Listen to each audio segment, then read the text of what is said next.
Le PSG se rend à Madrid pour y affronter le Real demain soir en huitième de finale de retour de la Ligue des Champions. Et depuis hier, la planète football s'est arrêtée de respirer. Kylian Mbappé a pris un mauvais coup hier et n'est pas certain de jouer. Fabio Schoffel, vous êtes en direct devant la boutique du Paris Saint-Germain aux Galeries Lafayette. Dans quel état se trouve le meilleur attaquant parisien? À l'entraînement hier en fin de matinée, Kylian Mbappé a reçu un coup de crampon sur le pied gauche. Vous voyez les images à l'écran. On entend crier car Idrissa Gueye lui a écrasé le pied. Mbappé a entendu un craquement sur cette action.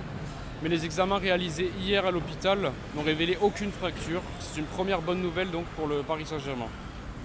24 heures après, Mbappé souffre d'un hématome, mais devrait pouvoir tenir sa place demain. C'est son souhait et bien sûr celui des supporters pour ce match capital. En tout cas, il fait partie du groupe qui se rend aujourd'hui à Madrid. Le club attendra le dernier moment afin de décider s'il jouera ou non. Seul buteur du match aller, Kylian Mbappé, est encore attendu, très attendu face à une équipe qui le convoite depuis 10 ans. Sans lui, le PSG est beaucoup moins fort. On l'a encore vu le week-end dernier avec cette défaite à Nice. L'attaquant français a été suspendu et devait donc arriver reposé et en pleine forme à Madrid. Mais avec cette blessure, il ne sera pas à 100%, ce qui ne l'empêchera pas d'être la menace numéro 1 pour Madrid.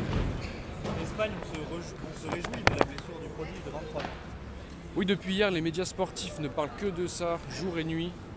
Ça vire à l'obsession tellement Kylian Mbappé est vu comme le meilleur joueur du monde à l'heure où on se parle.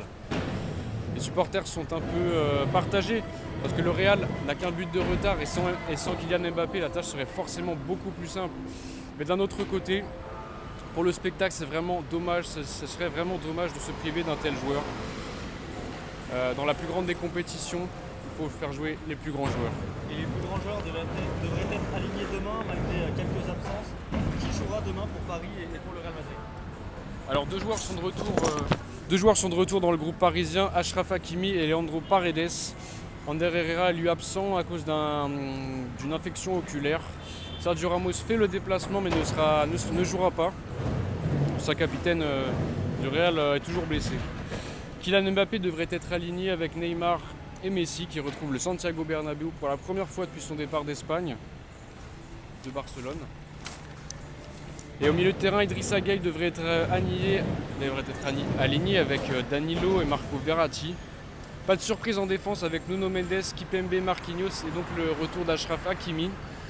Et Keylor Navas devrait tenir sa place dans les buts, c'est lui le gardien costaricien qui joue tous les matchs à l'extérieur en Ligue des Champions cette saison. Et ça sera un défi pour lui et pour le Paris Saint-Germain. Au-delà de la qualification, il faudra une victoire car en phase de poule, le PSG n'a jamais gagné un match à l'extérieur.